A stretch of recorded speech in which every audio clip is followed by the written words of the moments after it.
Halo, Assalamualaikum warahmatullahi wabarakatuh. Selamat siang, Sobat KSI. Ketemu lagi dengan saya siang hari ini. Nah, kali ini agak berbeda. Kita rehat KSI di pukul 2 siang, pukul 14.00 WIB. Kenapa? Karena kita menyesuaikan ya. Kebetulan di pekan ini juga ada teman-teman yang ANBK, teman-teman Bapak Ibu guru yang ANBK. Mudah-mudahan di jam ini sudah cukup luang, cukup nyaman untuk bisa menyimak obrolan kami siang hari ini. Hari ini saya tidak sendirian, saya akan ditemani oleh dua teman Bapak Ibu guru yang sudah pernah mengikuti kelas experiential counseling online. Hari ini kita akan ngobrol-ngobrol tentang kelas Keko, kita singkat kelas Keko ya, kelas experiential counseling online. Hari ini kita akan ngobrol bareng, akan cerita-cerita pengalaman yang sudah dilalui oleh Pak Imam dan Bu Sinta, ya itu dia nama dua teman ngobrol saya siang hari ini. Apa sih yang sudah beliau dapat gitu dari kelas Keko, kemudian pengalamannya seperti apa, berkesan atau tidak, menyenangkan atau tidak gitu, apa manfaat yang didapat dari kelas yang sudah diikuti selama 4 sesi.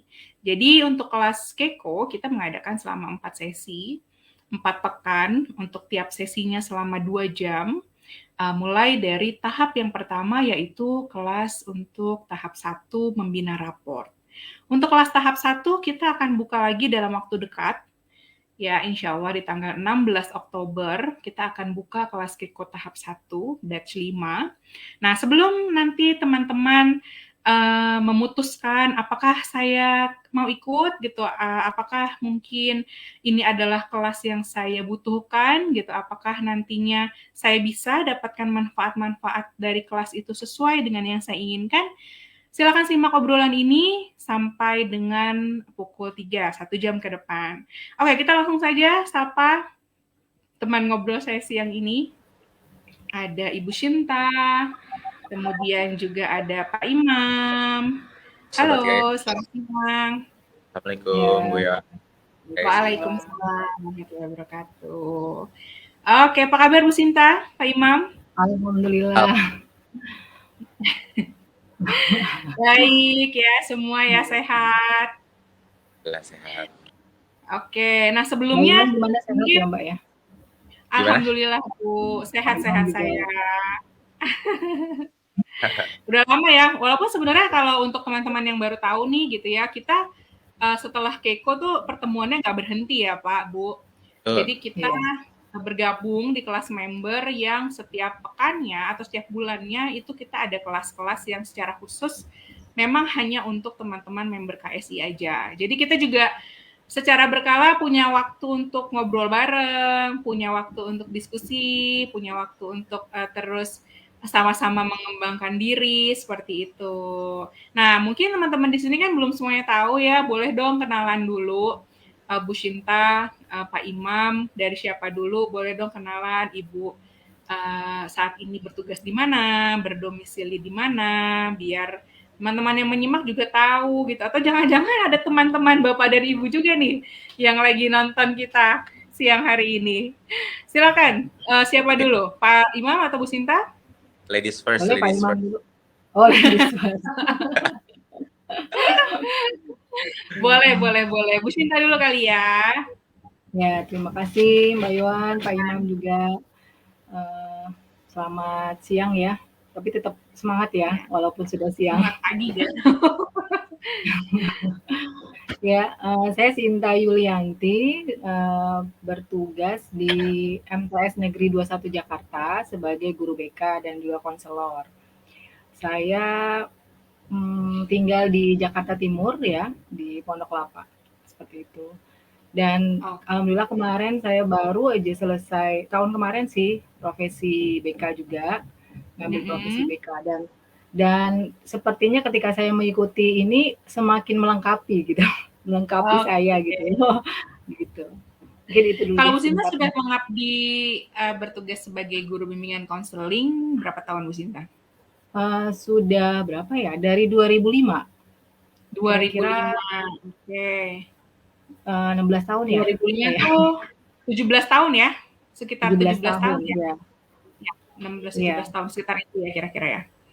Oke, baik. Terima kasih Bu Sinta. Sekarang kita ke Ya. Pak Imam. Nah, Pak Imam silakan Pak Imam Oke, memperkenalkan siap. diri. Halo, Bu Sinta, Bu Yohan, sahabat KSI, nama Iya. saya Imam. Saya sekarang bertugas di SMP Negeri 120 Jakarta. Kebetulan masih work from home, menuju work from school. Saya tinggal di Sunter. Terus saya uh, baru 1 tahun, kurang lebih baru 1 tahun bertugas di SMP Negeri 120. Seperti itu. Oke, baik. Kalau sebelumnya Pak Imam beraktivitas kesibukannya apa aja sebelum Pak Imam mengajar? Apakah memang masih kuliah atau mungkin ada hal lain? Saya kuliah setelah lulus sambil kuliah itu saya sambil di SOS Children Village, itu lumayan lama 1 tahun bareng sama adik SOS Children Village. Kalau ada yang belum tahu itu LKSA di daerah Cibubur. Kemudian setelah selesai wisuda, terus kemudian melamar jadi guru. Oke, jadi 1 tahun dengan belasan tahun ya, artinya kita punya dua orang yang salah satunya sudah cukup lama, ya kan? Artinya udah kita nggak bisa bilang bahwa lebih atau kurang gitu ya, Iya, tapi masing-masing punya pengalaman ya tentu dengan bimbingan konseling pada khususnya. Oke, kalau udah belajar Keiko, itu pasti kan udah tahu ya tentang gunung es gitu. Untuk teman-teman yang udah belajar Keiko itu pasti udah tahu kan tentang gunung es. Apa kabarnya nih Bu Sinta sama Pak Imam gunung esnya hari ini? Gunung esnya apa yang lagi dominan siang ini? Uh, apakah jangan disebut ya, nanti jadi mengarahkan ya. Jadi nanya aja gunung esnya hari ini gimana? Tadi sudah dari Bu Sinta, kalau gitu sekarang kita dari Pak Imam nih. Gimana gunung esnya hari ini Pak Imam? Oke, ini di spill out ya, jadi apa kita pakai kode-kode ya, lapisan 1, lapisan 2, lapisan 3 gitu. Jadi biar itu penasaran. Ya penasaran ya. Gak apa-apa, boleh disebut boleh. Gak apa-apa, boleh. Gak apa-apa. Spoiler sedikit. Oke, spoiler sedikit. Apa sih saya di saya happy, terus kemudian lagi trail mau sharing sama sahabat-sahabat KSI atau teman-teman yang lain yang nanti akan menjadi sahabat saya yang baru lagi di kelas kelas Keiko ini.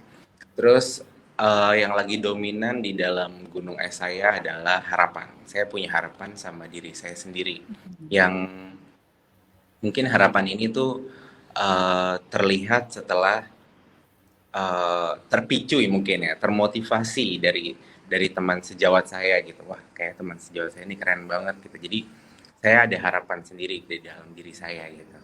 Oh, saya pengen jadi dia gitu. Ngambil positifnya gitu. Jadi itu yang dominan di dalam gunung es saya. Seperti itu. Oke. Jadi gunung es hari ini cenderung aman ya, tidak sedang ada guncangan ya Pak Imam ya. Oh, belum. Jangan dulu, jangan. Iya. Oke, terima kasih Pak Imam. Kalau Bu Sinta gimana nih Bu Sinta gunung esnya hari ini Bu Sinta? Iya. Sama sih, ya alhamdulillah ya, sama gitu ya, di layer 1 dan 2 ya. Layer 1 dan di perasaannya itu seneng ya, seneng. Saya juga ngerasa seneng karena dulu kita belajar pernah bersyukur gitu ya, tapi masih tarafan kognitif. Tapi ketika sekarang ini ya, saya udah ya apalagi dari belajar Keiko gitu ya, saya jadi tambah bersyukur lagi gitu loh. Mulai mulai seneng, mulai menerima diri gitu kan. Yang mungkin dulu saya punya harapan-harapan ya atau misal tuntutan-tuntutan terhadap diri, sekarang jadi dari perasaannya senang, pikiran saya juga dari segi persepsi terhadap diri sendiri lebih lebih menerima gitu, lebih menerima. Dan mudah-mudahan sih nanti teman-teman KSI yang lain dan juga yang belum bergabung, terutama guru-guru BK ya, yang mungkin apalagi sekarang yang kondisinya luar biasa ya, profesi guru BK sekarang ya bisa terbantu gitu dengan Keiko ini dan terhadap yang memang saya alami sekarang juga gitu. Mungkin itu sih, masih senang sih Mbak, senang masih persepsinya itu lebih mulai pengen. Iya. Jadi baru ini gitu, saya excited gitu dengan Pak Imam yang masih muda gitu Yes. ya. Luar biasa gitu. Saya tuh baru begini tuh di usia segini gitu, tapi ya memang itu udah takdir ya. Tapi ngelihat Pak Imam ya luar biasa. Mudah-mudahan nih Pak Imam nih masih muda, ke depannya lebih baik Iya. lagi Amin, amin. dengan saya Tapi ya. ngomong-ngomong ya, Bu Yohan, Bu Sinta, Ya, di kelas Keiko itu tuh gimana ya? Awalnya aku penasaran, tapi gini ya, iya, untuk sebelum ke sana gitu. Tadi ada satu kalimat dari Bu Sinta tuh kayak kita bisa lebih bersyukur lagi iya, kalau kalian ya Cela, kalau lagi promosi iya, nih. Kalau kalian belum masuk kelas Keiko, kalian tuh ngerasa tuh kayak aduh bersyukur gitu. Bener kata Bu Sinta, tapi setelah masuk Keiko tuh aku sadar ya dari diri aku sendiri ya. Ternyata tuh aku self toxic positivity ya, bahasa baru tuh. bahasanya ya. Iya, tanpa kita ngecek gitu. Ternyata tuh Iya, satir Hmm. ini melalui kelas Keiko ini tuh ngajarin kita gitu. Jadi nggak kayak bersyukur is not enough, tapi kita kayak harus lihat nih satu persatu gitu kan, dari layer pertama, kedua, ketiga, dan kita harus embrace di setiap layer itu gitu. Kita harus tahu. iya, Jadi bener deh, mantap mantap mantap. Sebenarnya. iya. Kalau boleh tahu nih ya sebelumnya, ini kan sesudah ya, artinya ketika udah tahu, Yes. udah kenal, terus ngerasa banyak hal yang disyukuri gitu. Tapi sebelumnya, sebelum ikut Keiko, sebelum pertama kali kenal satir gitu, apa sih yang membuat Pak Imam atau Bu Sinta tuh merasa tertarik? Aku pengen tahu deh ini lebih dalam.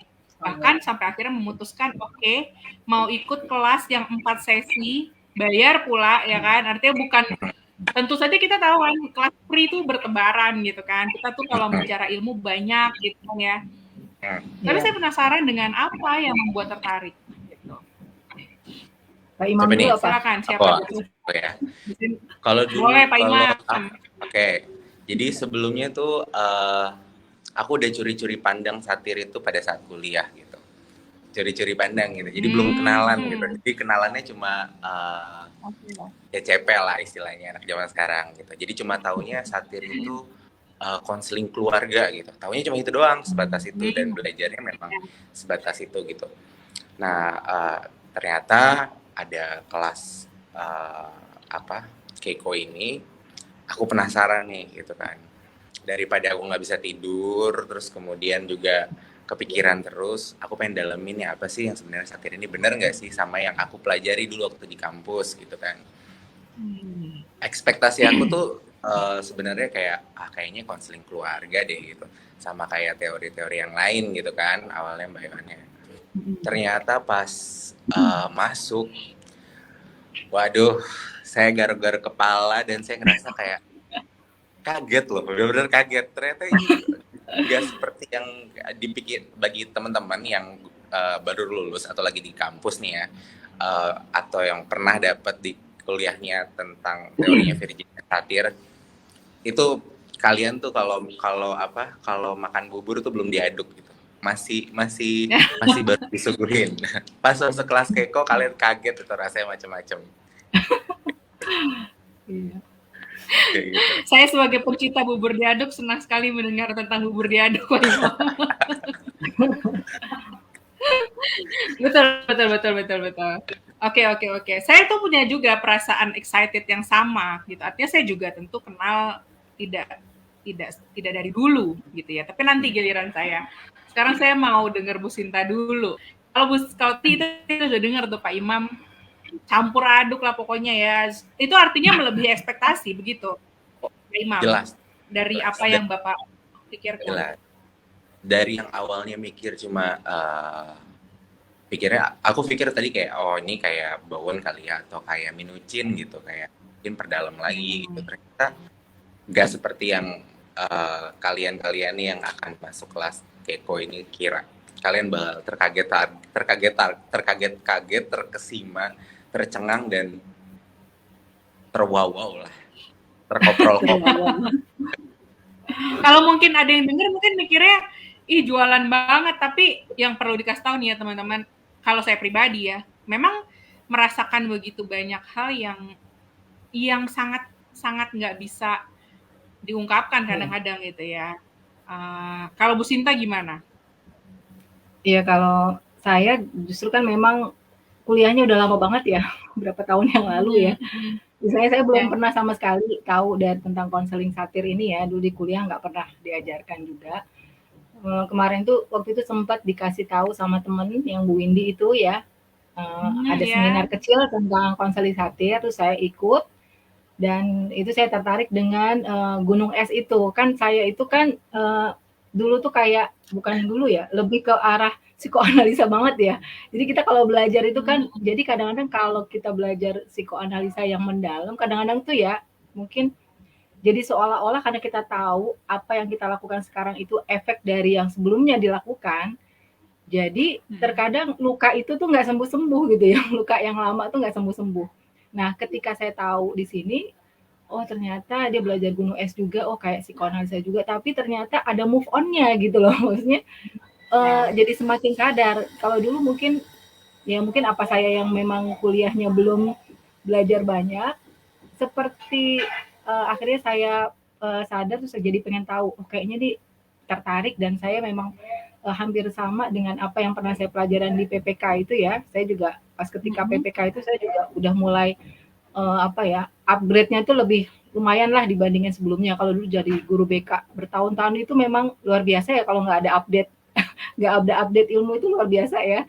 Tapi ketika udah update ilmu akhirnya bermuncul lah tuh loh. Nah, alhamdulillah ketemu konseling satir dan saya pikir nih kayaknya nih pas banget nih apa yang saya juga pelajari dulu di PPK dan kayaknya ini lebih unik karena apa? Lebih detail. Kalau saya lihat lebih detail. Jadi penamaannya itu lebih oh, jadi selama ini yang saya alami tuh ini, layer ini, oh stansi ini gitu. Jadi dulu tuh kayak lewat-lewat tapi nggak tahu gitu. Kalau ini kan jadi tahu. Nah, akhirnya saya jadi kayaknya saya pengen ikut nih, kayaknya harus ikut dan kayak saya pikir guru BK kayaknya sepertinya ya kalau memang nggak belum kuliah lagi, belum bisa waktu untuk kuliah lagi, atau misalnya belum ada dana untuk kuliah lagi, sepertinya mengikuti ini kayak hal yang wajib ya, karena ya membantu sukses juga ya. Seperti Tapi ngomong-ngomong soal tadi itu, iya juga ya kalau Bu Sinta merasa sangat psikoanalisa gitu, saya jadi refleksi juga, iya kayaknya saya gitu juga deh Bu Sinta. Banyak nengok ke belakang gitu kan, banyak menggali-gali gitu ya, menggali-gali sebab-sebab gitu kan. Sedangkan ya sebenarnya kan semua saling terkait ya. Kalau buat teman-teman nih yang mungkin baru mendengar gitu, artinya kita tidak mengatakan bahwa kita menafikan teori yang satu dan yang lain, enggak. Kita semua itu justru saling melengkapi gitu ya kan. Semua itu saling melengkapi, kita tuh punya menjadi lebih kaya lah gitu. Nah, kalau bicara soal kebermanfaatan ya, tadi kan masing-masing ngomongin manfaat tapi masih agak ngambang-ngambang nih ya, apa sih sebenarnya manfaatnya buat siswa, apa sih manfaatnya buat diri gitu ya. Kalau saya pribadi kebetulan ketika saya kenal satir dalam posisi saya sudah tidak mengajar. Jadi efeknya yang sangat terasa buat saya tuh lebih kepada relasi di keluarga, ya kan. Seperti tadi Pak Imam juga bilang tahunnya Virginia Satir itu konseling keluarga gitu kan ya. Nah, itu memang buat saya pribadi itu banyak memperbaiki relasi saya dengan pasangan, relasi saya dengan anak-anak gitu ya. Dari kehidupan personal seperti itu.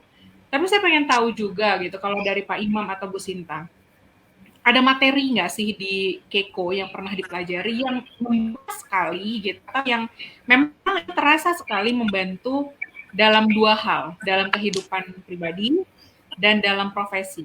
Ada nggak sih apa yang Bapak Ibu ingat yang ini benar-benar bantu saya untuk saya mengenal atau menjalankan profesi saya gitu ya, dan juga dalam kehidupan sehari-hari. Apa kira-kira dari yang didapat? Siap, aku dulu nih ya. Boleh. Kalau aku nih semenjak tahu dan belajar yang aku bilang tadi, mengenal lebih dalam, walaupun belum dalam, aku masih pengen nih masuk tahap berikutnya, cuma insya Allah aku bakal sediain waktu lagi. Tapi walaupun baru yang tahap pertama nih, aku tuh ternyata banyak berpikir gitu. Jadi Aku tuh tipenya kalau Bu Sinta tadi kan lebih kayak psikoanalisis gitu. Kalau aku lebih kayak ke kognitif, ke behavior gitu. Jadi uh, lebih cenderung A tambah B sama dengan C. Tapi ternyata manusia tuh nggak begitu gitu. Jadi A Iya. tambah B bisa aja jadi D gitu, bisa aja jadi E gitu. Dan aku tuh cenderung untuk tadinya gitu, aku cenderung kayak kenapa sih orang ini kok bisa begini, logikanya kan nggak begini gitu loh. Kenapa sih anak ini Hmm. bisa malas gitu? Harusnya kan misalnya nih kan ya sekolah udah tanpa biaya, terus kemudian juga udah dapat bantuan, kok dia malas aja gitu. Nah, sebelum belajar satir tuh kayak stucknya di situ gitu.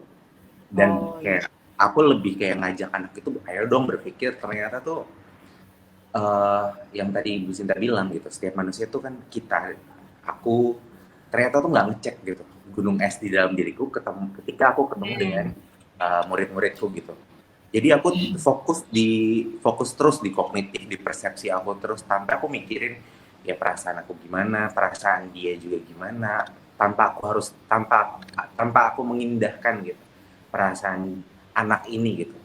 Yang aku terus teken terus ternyata oh kita gagal gitu apa proses konseling itu tuh bukan gagal tapi nggak sesuai gitu, jadi salah sesuai gitu dalam proses konseling itu ya, jadi itu nggak tepat gitu. Nah di kelas ini tuh diajarin gitu, ternyata dari gunung es itu kita cek dulu diri kita, terus kemudian juga kita tanya juga di apa murid-murid kita, jadi kita nggak ada bias gitu ketika kita ketemu dengan murid itu, kita nggak ada bias lagi gitu, kita bisa bisa ngelihatnya lebih clear gitu, nggak ngelihat dari sudut pandang yang satu doang gitu. Nah itu untuk bermanfaat untuk di tempat kerja gitu, tempat bertugas. Kalau untuk diri saya pribadi Oke. uh, lebih positif gitu ya, saya melihat segala sesuatu tuh lebih yang ada kacamata baru gitu, ada perspektif baru gitu. Hmm. Dulu saya melihatnya balik lagi gitu, ya A sama dengan B harus dengan C gitu, kenapa orang begini, kenapa orang begini gitu, kenapa orang berbuat begini gitu sih, yang menurut saya idealnya nggak seperti itu gitu. Tapi ketika saya cek lagi gitu, oh ternyata ini bias nih saya melihat dia gitu. Jadi uh, banyak reparasi-reparasi yang saya dapatkan, saya direparasi lagi dengan belajar gunung es, cek stansi saya gitu. Terus ketika saya bertemu orang lain nih kan ada 4 jenis stansi itu, nanti teman-teman akan belajar lebih dalam lagi. Oh ternyata saya awalnya pas belajar itu saya pikir oh saya stansi yang ini nih, ternyata setiap saya move, setiap saya muncul perasaan baru atau muncul harapan baru, setiap gunung es saya berubah-ubah, stansinya juga berubah-ubah. Oh, gitu. Jadi saya bisa tahu nih, saya bisa tahu dan saya bisa kendalikan diri saya bisa beradaptasi lagi gitu. Ketika berhadapan dengan orang lain, ketika berhadapan dengan diri sendiri. Jadi balik lagi yang kalau Bu Sinta bilang, jadi bersyukur nggak sekedar bersyukur, tapi kita bersyukur karena kita tahu dan kita kenal diri kita, kemudian kita bersyukur. Jadi nggak cuma sekonyong-konyong kita punya masalah, kalau kita belajar konseling ini kan kita kadang-kadang mencoba untuk dalam tanda kutip self healing gitu ya, dengan semua teori yang kita dapat tanpa kita cek apa sih yang ada di dalam diri kita, lapisan-lapisannya, dambaan kita kayak gimana, harapan kita seperti apa gitu, tanpa kita cek, jadinya tuh cuma sekedar self toxic positivity gitu. Jadi kayak ya udahlah bersyukur orang lain ada yang lebih dalam tanda kutip lebih susah dibanding kita gitu. Padahal perasaan itu harus di embrace juga. Itu yang banyak sih yang saya dapetin. Gitu. Oke, jadi artinya memang ya untuk profesi juga memang ada ya yang dirasakan, untuk diri sendiri tentu ada. Dan ketika diri sendiri beres gitu ya, ibaratnya kita juga berhasil gitu ya meregulasi, meskipun bukan selalu berhasil, tapi pada satu waktu kita berhasil meregulasi, tentu efeknya juga banyak hal baiknya ya ke pekerjaan, ke kehidupan sehari-hari gitu ya. Oke, baik. Itu sharing dari Pak Imam. Oh ya, sebelum ke Bu Sinta, saya mau menyampaikan teman-teman kalau ada yang ingin ditanyakan, teman-teman boleh tuliskan di kolom komen, nanti akan kita bacakan. Atau kalau ada yang ingin ditanyakan mengenai program atau mengenai hal-hal yang tadi disampaikan oleh dua teman kita ini, boleh nanti kita akan bacakan. Oke, nah itu tadi kalau Pak Imam. Kalau Bu Sinta gimana Bu Sinta? Ya, kalau saya itu tadi ya karena psikoanalisa, jadi lebih kepada saya mendapatkan proses healing ya bagi diri saya sendiri. Jadi saya tuh kayak apa ya? Kok jadi ya saya bersyukur ya, maksudnya padahal ini hal kecil yang kayaknya saya pernah lakukan dan saya pernah dapatin. Tapi pas ketika di sini kok saya benar-benar tuh nyentuh banget gitu, terutama dalam sesi grounding ya. Saya juga nggak sadar gitu ya. Ya Allah ternyata selama ini saya tuh gitu ya, saya tuh ada perasaan ini loh gitu yang mungkin saya baru menyadarinya gitu. Ini mungkin ada proses healing tersendiri. Dan itu tadi karena mungkin bisa jadi tadi kata Pak Imam ya ketika orang masuk misalnya kuliah di BK atau psikologi itu ada kayak proses healing. Jadi kadang-kadang itu karena belajar apa berobat jalan ya, berobat jalan ya.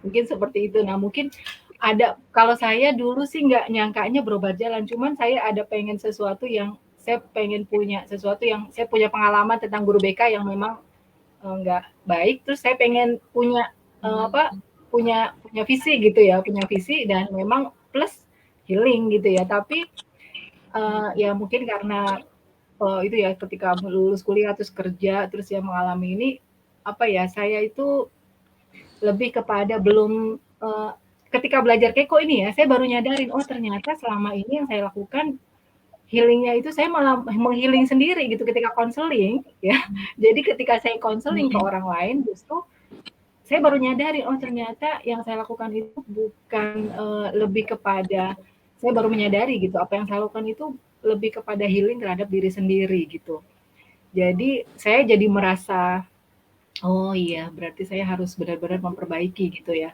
Dan di sini kan kita belajar gunung es, kemudian kita harus menyadari gunung es konseli dan juga gunung es kita. Nah, bagaimana supaya transisi itu bisa terjadi?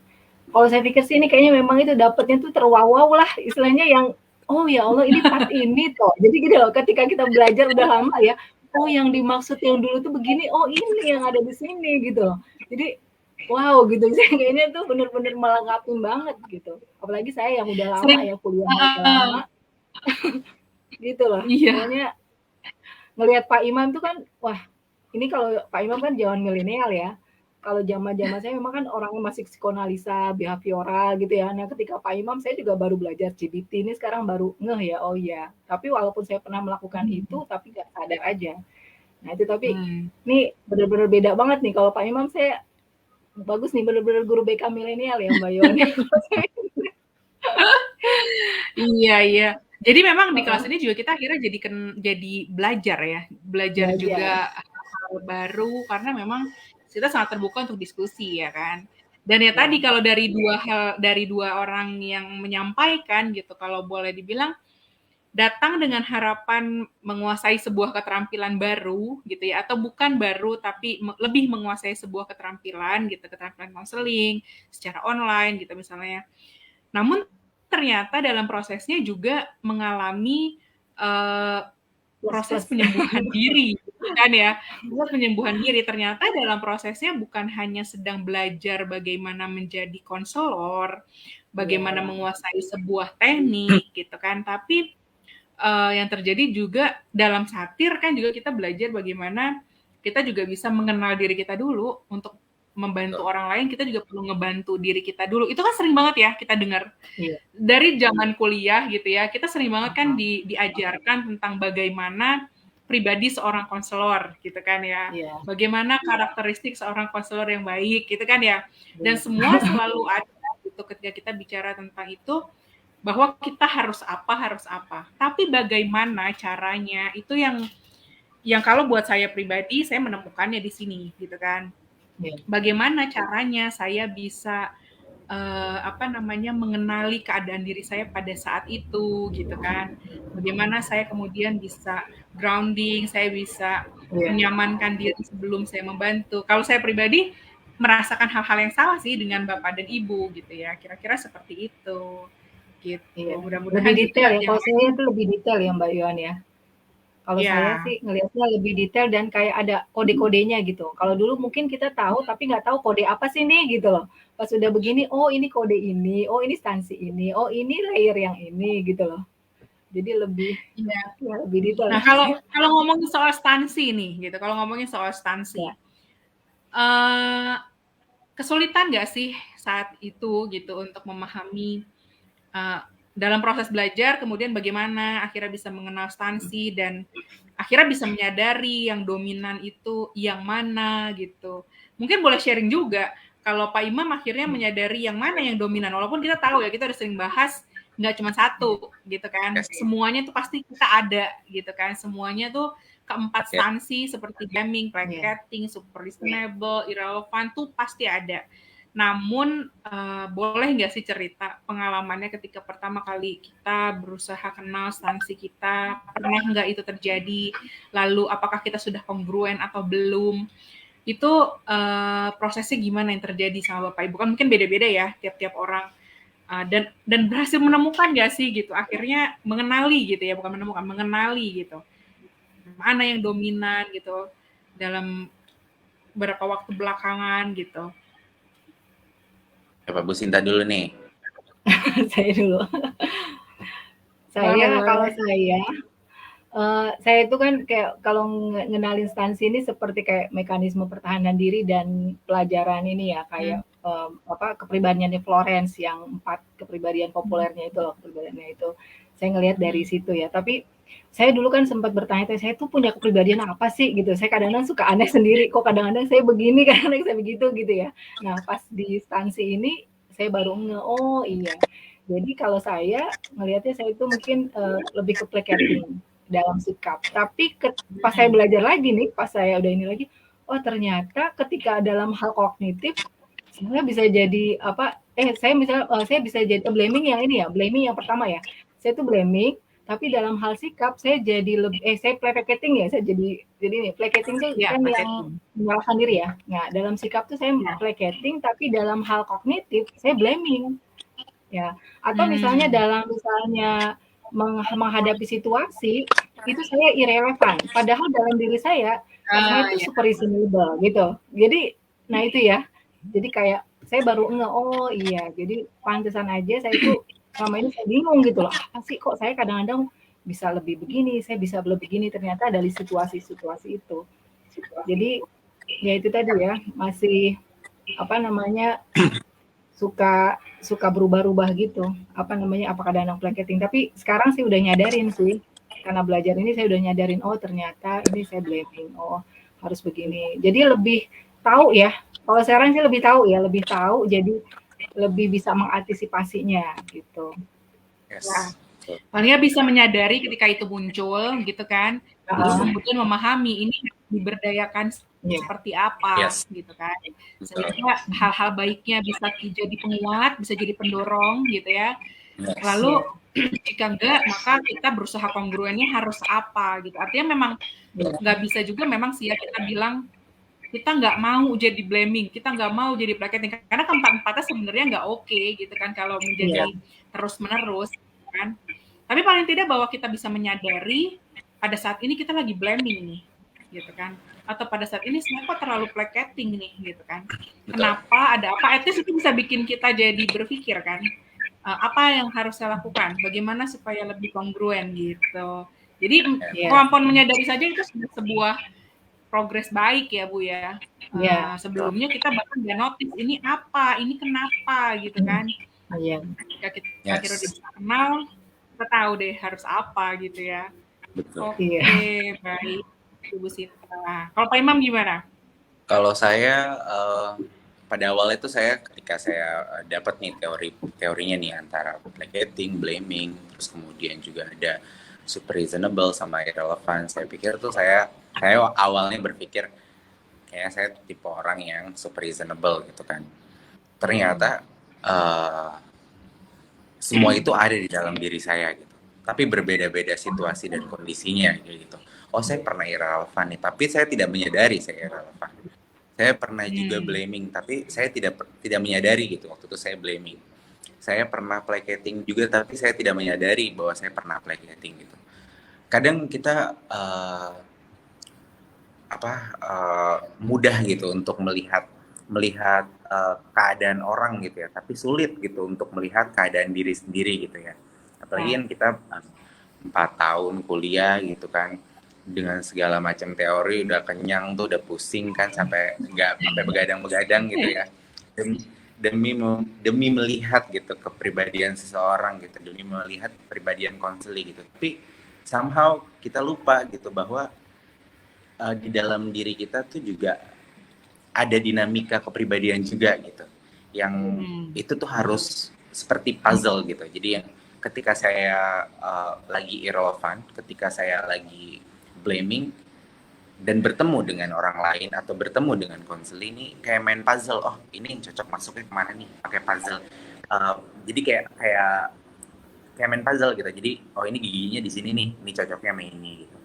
Saya tahu saya lagi dalam keadaan blaming. Oh, mungkin saya harus ngerem dulu, atau misalnya saya dalam keadaan placating, saya harus lebih menggunakan sumber daya saya lagi, atau misalnya saya lagi super reasonable, saya juga harus melihat juga di lawan bicara saya gitu. Jadi banyak banget yang didapat dan gak sekedar nggak sekedar teori doang gitu. Jadi pada saat kelas itu, kebetulan saya satu kelas sama Bu Sinta juga, banyak pengalaman banget yang saya dapetin juga. Jadi nggak cuma dari coach kita nanti yang ngajar kita, Bu Mira, ada Kak Yon juga, tapi kita saling belajar satu persatu gitu.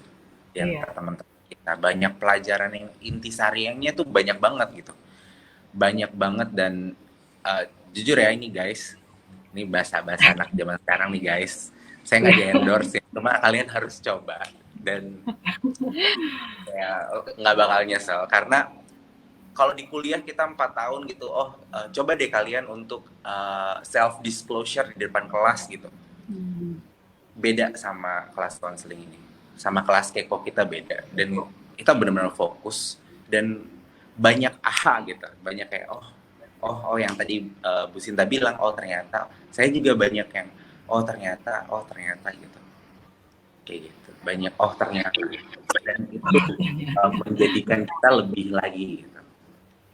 Seperti itu. Ya kalau kalau ngomong tadi soal di kelas, tadi kan bilang soal self disclosure di kelas tuh beda gitu ya dengan di sini. Kalau saya pribadi nih ya, mengikuti sebuah kelas yang metodenya eksperiensial, buat saya itu emang saya pertama kalinya di KSI, maksudnya pertama kali di Keko. Jadi saya belum pernah gitu ya ikut sebuah pelatihan atau seminar gitu ya yang metodenya eksperiensial. Kalau mungkin teman-teman yang baru kan juga sudah tahu ya bahwa ada bagian diminta belajar mandiri gitu kan ya, lalu kemudian kita praktek. Kalau dari Pusinta dan Pak Imam, metode eksperiensial ini tuh memberikan pengalaman yang berbeda seperti apa dengan yang biasanya pernah diikuti. Gitu. Artinya kan beda ya, gitu. Beda, ada keterlibatan yang lebih banyak gitu dari teman-teman. Kenapa saya bertanya tentang ini lebih kepada bahwa saya pengen tahu gitu kalau menurut Pak Imam dan Bu Sinta, metode eksperiensial ini memberi makna lebih nggak sih, memberikan apa yang beda daripada yang lainnya, yang mungkin bukan dua arah seperti ini, yang lebih banyak menerima gitu ya. Apa sih yang terasa sekali eksperiensial ini menarik gitu untuk Bapak dan Ibu? Beda banget di kelas Keiko ini. Kebetulan saya freshman nih ya, baru selesai kuliah nih, saya kayak nggak jauh lah gitu. Kalau biasa di kelas kan kita self disclosure gitu, terus kemudian kayak kita ada grup-grup kecil segala macem gitu. Beda gitu, sama mungkin saya juga pernah ikut pelatihan yang lain juga gitu, ikut webinar yang biasalah gitu. Gimana ya, nggak kayak anak kecil jalan tadi tuntun gitu. Tapi kalau di kelas Keko ini benar kita jadi waktu itu satu kelas ada Mira, ada Bu Yohan, terus sama teman-teman yang ikut kelas yang lain gitu. Walaupun kita praktek nih satu sama satu, waktu itu saya uh, ada kelas kita untuk mencoba untuk jadi konselor dan konseling itu waktu itu sama Bu Mira kebetulan sama nanti akan ngajak. Jadi kita benar-benar dituntun gitu dari yang jadi nggak cuma saya belajar tapi saya juga dituntun gitu untuk jadi itu gimana ya rasanya tuh gimana ya kalau dibilang bingungnya ini susah emang jelasinnya ya.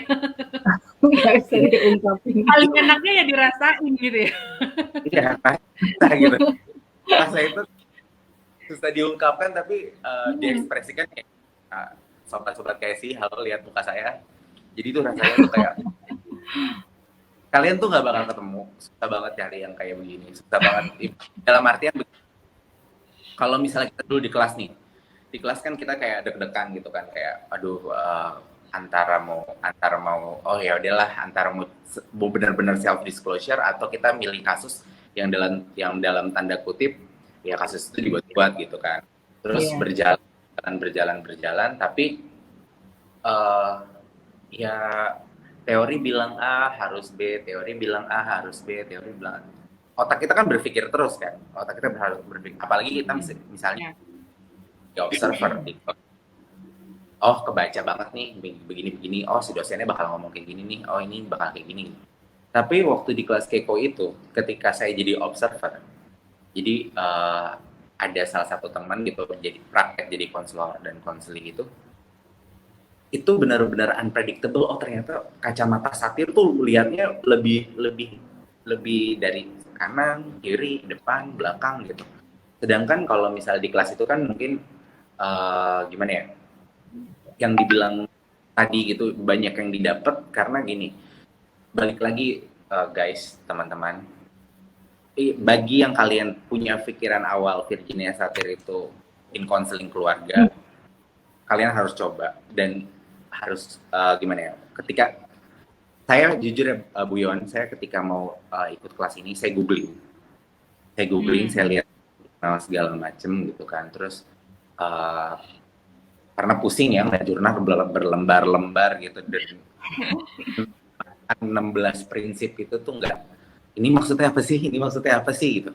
Tapi di kelas Eko itu tuh benar-benar yang saya udah punya pegangan, saya udah baca, tapi ternyata tuh ini dijelasin, layernya dibuka lagi, jadi yang kayak wow, saya nggak kebayang banget, yang melebihi ekspektasi saya banget pada waktu saya dari yang saya mau pertama kali daftar sampai saya benar-benar belajar, sampai kita tuh batas waktu kan, kita biasa kelas Keiko itu kan dari jam sekian sampai jam sekian, kadang nih kita benar-benar karet pengen jangan cepet-cepet selesai dong ya, tanggung gitu ya, nggak berasa ya. Oke, iya, betul. Oke, itu kesannya Pak Imam nih tentang kelas experience ya, gitu. Makasih Pak Imam. Kalau Bu Sinta, mungkin ada yang ditambahkan. Kalau Bu Sinta gimana? Nah, ya sama sih. Jadi intinya mungkin yang nggak bisa diungkapkan tuh lebih kepada kita dapat kena gitu ya ke dalam hati itu. Jadi yang itu kan nggak bisa diungkapin ya. Saya ngelihat tuh ketika kelas experiential tuh kayak apa adanya dan kita tuh ngelihat langsung gitu loh. Jadi Mbak Mira juga mencontohkannya itu kalau di kuliah-kuliah kan masih ini harus begini gitu ya. Tapi kalau ketika kelas eksperiensial itu Mbak Mira itu mencontohkan langsung dan benar-benar itu ngena gitu. Maksudnya gimana ya? Jadi tanpa Mbak Mira ngomong nggak boleh ini, nggak boleh itu dan hal lain itu kita langsung iya ini yang dimaksud gitu. Ini gitu loh. Seperti saya juga ngalamin ketika pas praktek itu Mbak Mira juga nggak ada kata salah. Nah itu kan benar-benar ngena ya. Itu sebenarnya hal yang kecil ya. Hal yang kecil bahwa kadang-kadang kita punya harapan tersendiri. Saya salah ya, gitu. Tapi ketika Mbak Mira menampilkan gitu ya sebagai praktisi ya, konseling satir ya, itu ternyata luar biasa gitu, positif banget gitu loh. Jadi kita jadi merasa ya kita nggak apa-apa ya gitu. Jadi kita jadi nggak punya ekspektasi, nggak punya harapan yang nggak jadi insecure, nggak jadi apa-apa karena kita ngalamin pengalaman langsung apa adanya dan dapat dari dicontohkan langsung gitu loh dari Mbak Miranya sendiri misalnya ya. Nah itu Ya. kita benar-benar masuk gitu. Apa yang mungkin kata Pak Imam yang nggak bisa diungkapkan gitu ya. Jadi kayaknya Bego. ya, Ibu kita oh punya ini punya gitu. pengalaman langsung gitu ya Bu ya, punya pengalaman langsung. Iya, Kita kan pengalaman langsung.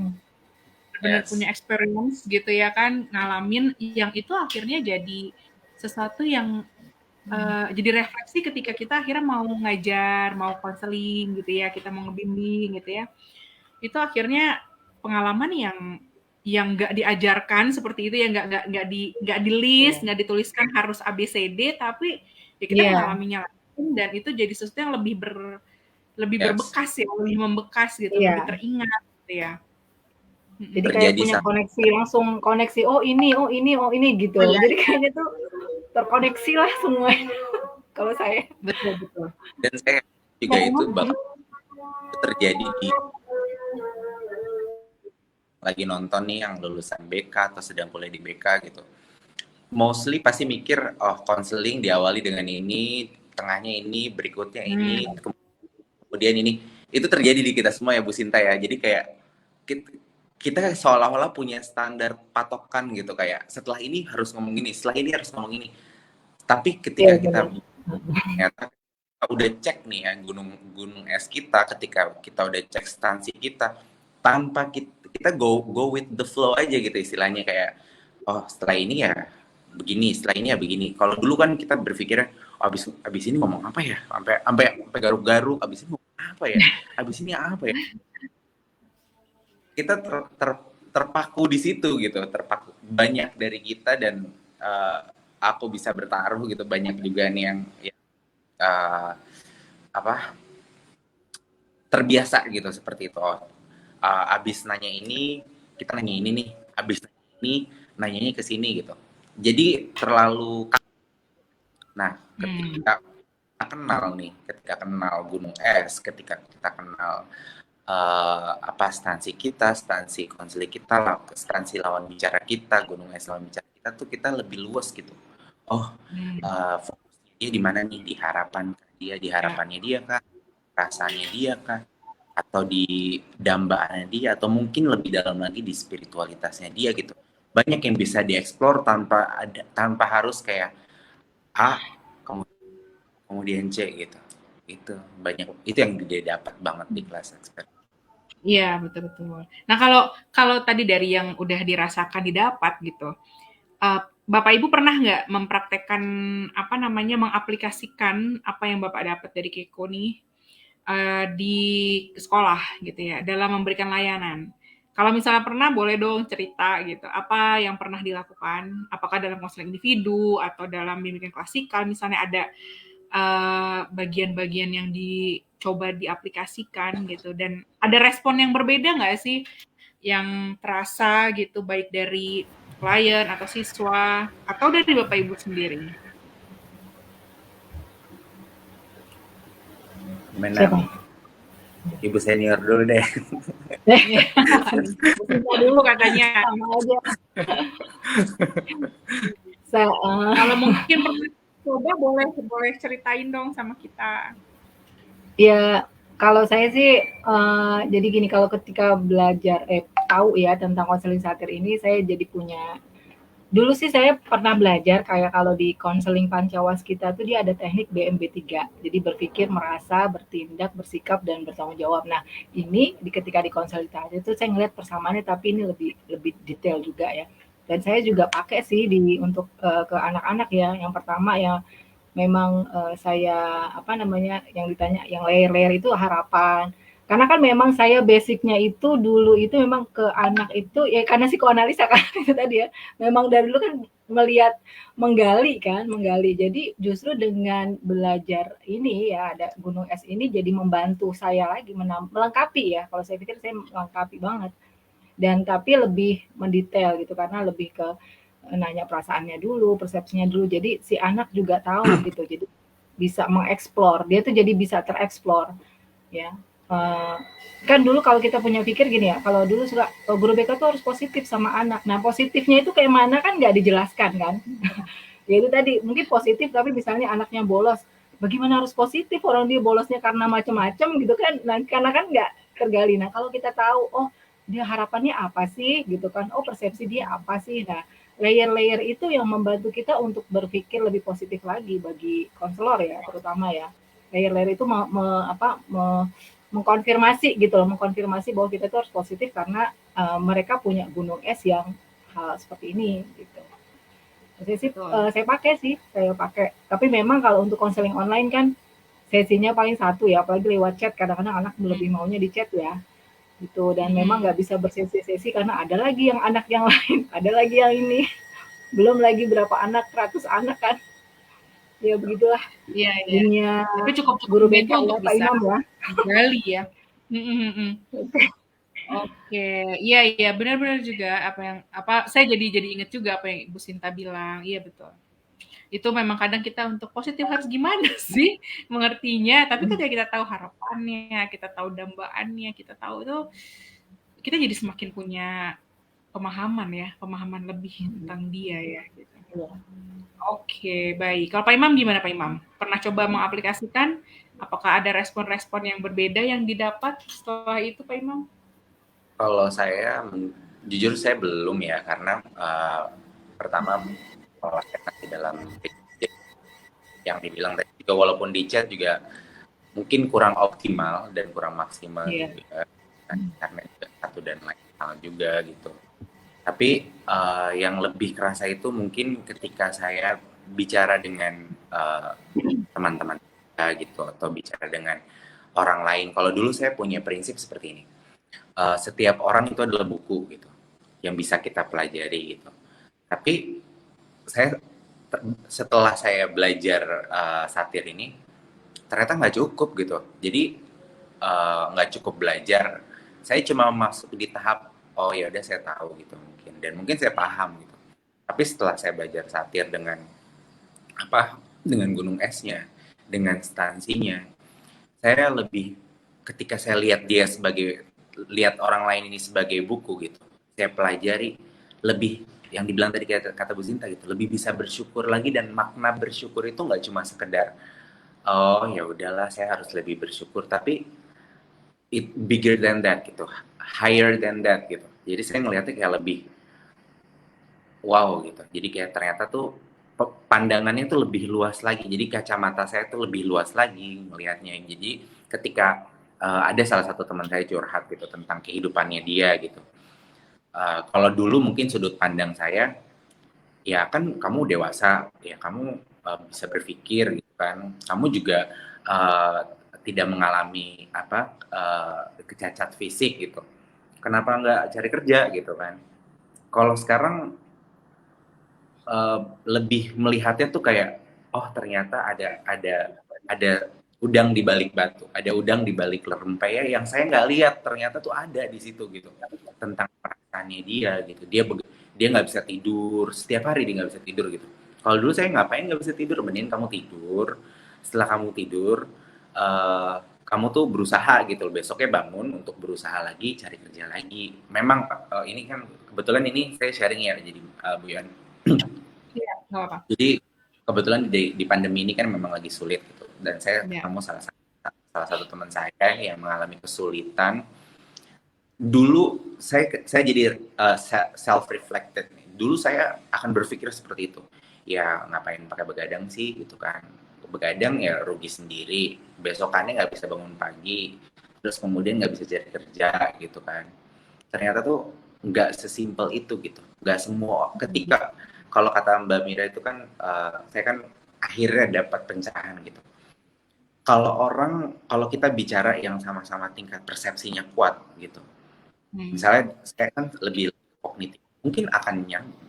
Tapi ketika orang yang persepsinya tidak kuat, tapi mungkin dari sisi perasaan dia gitu, konseling nggak akan pernah works di situ. Dan saya sadar gitu, oh itu ternyata udah balik rempeyek yang saya nggak lihat gitu. Itu ternyata hal kecil yang terabaikan oleh saya. Tapi sekarang lebih terlihat, oh no wonder kamu punya kekhawatiran. Kebetulan dia numpang, saya punya kekhawatiran itu yang saya lebih mencoba untuk mengerti. Dan kalau dulu saya mikir kan ya harus bersyukur, dikasih bantuan, kemudian what's next gitu. Tapi ternyata ada orang yang nggak bisa di situ, persepsinya mungkin nggak lebih kuat dibandingin perasaannya, harus di heal dulu gitu perasaannya, baru kita masuk ke perceptionnya. Itu lebih bisa lagi setelah saya ikut counseling. Benar-benar. Iya, Kadang kita benar. juga dibilang bersyukur.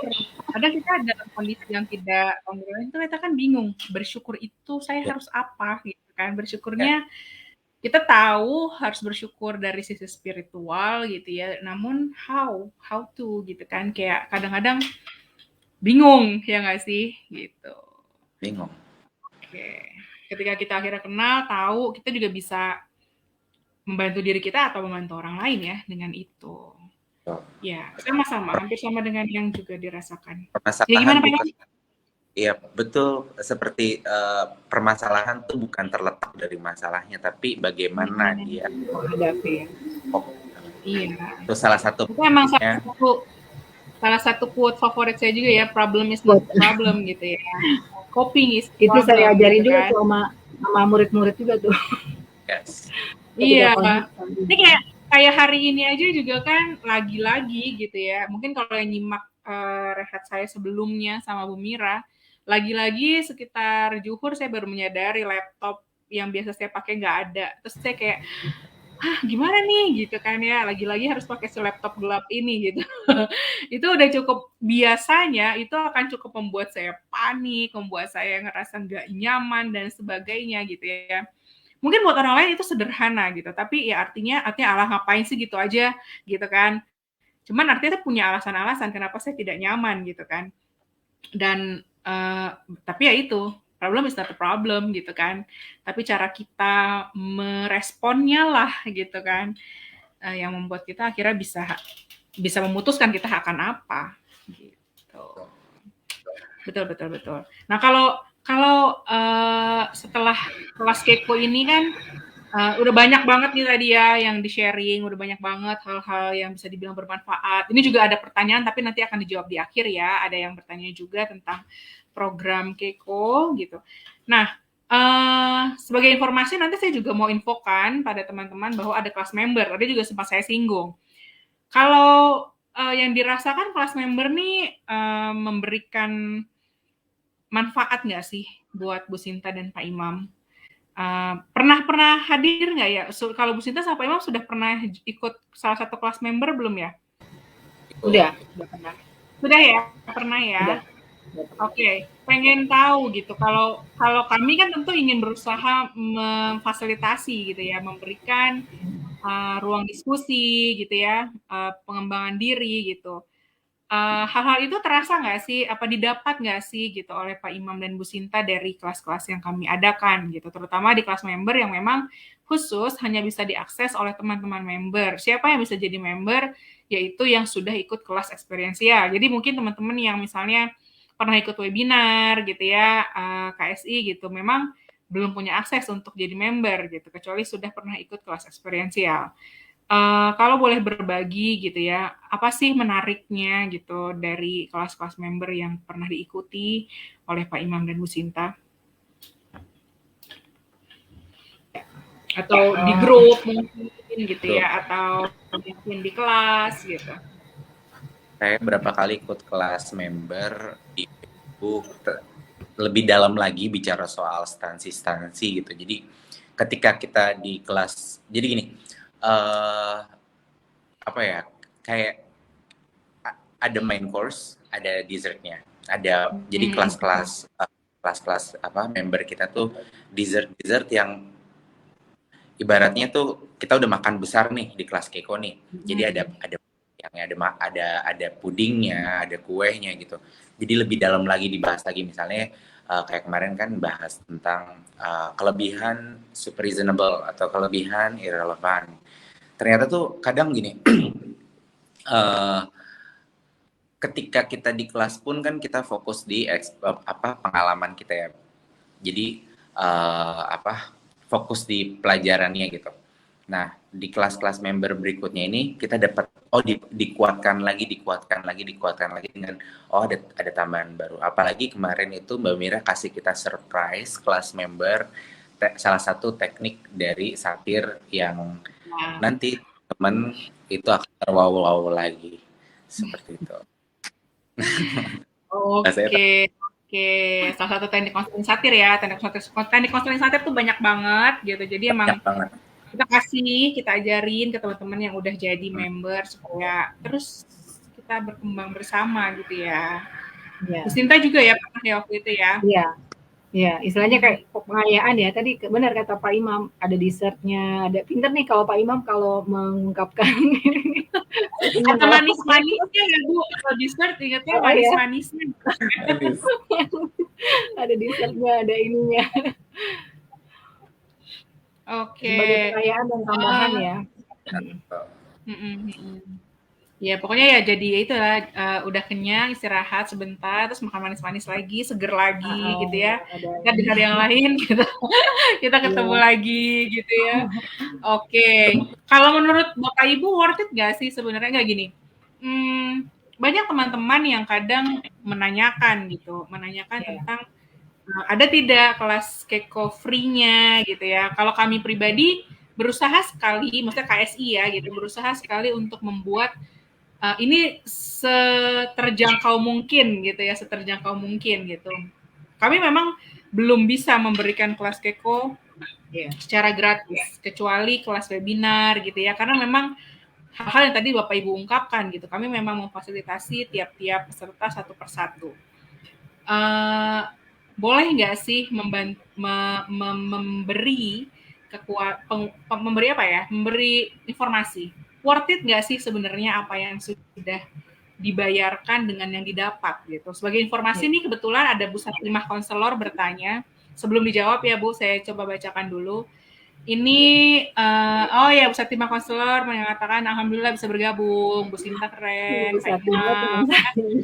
Oh, kenal ya. Oke, ini beliau bertanya mohon penjelasan program konseling satir. Bagaimana jika ingin bergabung untuk bisa belajar? Ini sebagai informasi juga untuk yang lainnya. Jadi kalau teman-teman ingin ikut kelas konseling satir, kelas experiential counseling online, nanti teman-teman bisa simak nih di Facebook atau Instagramnya KSI atau bisa tanya sama teman-teman yang teman-teman tahu sudah pernah ikut, maka biasanya akan dapat informasinya juga. Kita akan mulai itu insya Allah di tanggal 16 Oktober untuk tahap 1. Ya, biaya pendaftarannya itu Rp200.000 untuk 4 sesi selama total 8 jam ya. Karena per sesinya sekitar kurang lebih 2 jam. Namun selain di kelas Zoom, kita juga bisa diskusi di grup ya, di grup WhatsApp. Artinya selama 4 pekan itu kita akan terus sama-sama di grup, boleh bertanya, boleh memberikan insight gitu. Kemudian juga setelah itu punya privilege untuk masuk ke kelas member yang artinya juga bisa lagi mendapatkan uh, kesempatan mengikuti kelas-kelas dan berdiskusi dengan teman-teman yang ada di sana. Terkait dengan itu, kapan mulai pendaftarannya? Setelah hari ini nanti Bapak Ibu bisa simak, bisa hubungi bisa mengisi link yang sudah tertera nanti. Silakan, boleh juga bertanya lewat narahubung KSI atau lewat sosial media. Silakan, kami memberikan informasi itu dulu. Silakan nanti bisa disimak di flyer lanjutannya. Oke, untuk penutup nih, tadi saya sudah bertanya, seberapa worth it dan apakah Bapak Ibu kira-kira tertarik apabila nanti kami membuka kelas tahap berikutnya. Kalau Bapak Ibu kan tentu sudah ikut ya tahap 1 yang akan dibuka 16 Oktober nanti, maka menunggu untuk dibukanya tahap 2 dan seterusnya. Kebetulan kita punya 5 tahap, kalau mungkin teman-teman ingin tahu, bisa lihat di bannernya Facebook page-nya KSI juga apa saja tahapannya mulai dari membina raport sampai dengan menutup sesi ya, closing ya. Nah, sebagai penutup pertemuan hari ini, saya ingin menanyakan hal yang tadi, Pak Imam, Bu Sinta gitu, apakah ini sesuatu yang sepadan dan apakah berminat jika nanti akan ada kelas lanjutan? Apakah akan berpartisipasi Pak Imam dan Bu Sinta? Berminat. Sangat berminat. Ya. Gimana Cuma Pak itu Imam? doang jawabannya cuma 2 ya dan Apa Pak Imam? Maaf, di saya agak putus-putus. Jawabannya cuma 2, iya dan iya. Oh, Dibilang sepadan, worth it. Worth it, Soalnya worth it. gimana? Kalau dijelasin lagi panjang lagi, pokoknya harus coba. iya. Dan Ya kalau gimana? pengen penjelasan lagi, nanti putar lagi video Putar lagi. rehat kita hari ini, denger lagi ya dari awal. Ya. Iya, Saya ngerasa lebih gemuk sekarang. Lebih gemuk karena banyak dessertnya, main course-nya juga oke. Jadi gemuk. Bisa tidur nyenyak gitu ya, kenyang pokoknya gitu ya. Kalau dulu ngerasa kayak teori A B C D segala macam sampai apal di kepala tuh udah benar-benar sampai tekniknya. iya Ternyata ya, tuh belajar lagi makin kaya lagi. benar-benar. Oke, baik. Aduh, terima kasih banyak nih Pak Imam, Bu Sinta sudah meluangkan waktu di tengah segala kesibukan ya pastinya. Untuk teman-teman Bapak Ibu guru tentu banyak yang sedang disiapkan ya dalam proses pembelajaran. Tapi terima kasih banyak Pak Imam dan Bu Sinta sudah berkenan menemani kami untuk memberi informasi pada teman-teman tentang kelas eksperiensial konseling online. Oke, saya pikir cukup, pertanyaan juga tidak ada. Kita sudah ngobrol-ngobrol 1 jam ini bermakna sekali. Terima kasih banyak. Ya. Senang sekali. Iya, nggak terasa ya Bu Sinta ya. Udah 1 jam lebih nih Bu Sinta kita ya ngobrol. Mudah-mudahan ini bermanfaat. Pesan aja Mbak Yohan pesan. Pokoknya kalau saya bilang sih guru BK kayaknya memang harus ikut deh. Guru harus ikut. Benar-benar worth it banget. Nggak cuma guru BK sih, mahasiswa juga ada kemarin. Ya, mahasiswa BK. Oh iya betul. Dan itu jadi santapan yang heboh.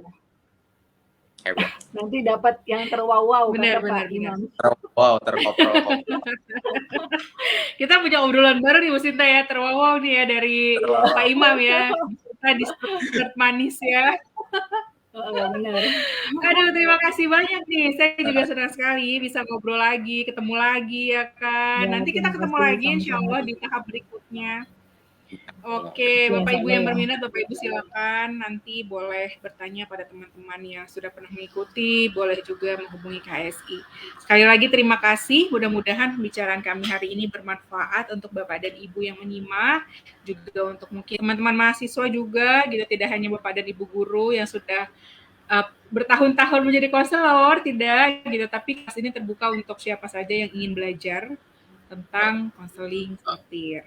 Baik, terima kasih banyak untuk waktunya. Terima kasih juga untuk yang sudah menyimak. Kita ketemu lagi di Rehat KSI berikutnya. Wassalamualaikum warahmatullahi wabarakatuh. Selamat sore. Waalaikumsalam warahmatullahi wabarakatuh. Oke.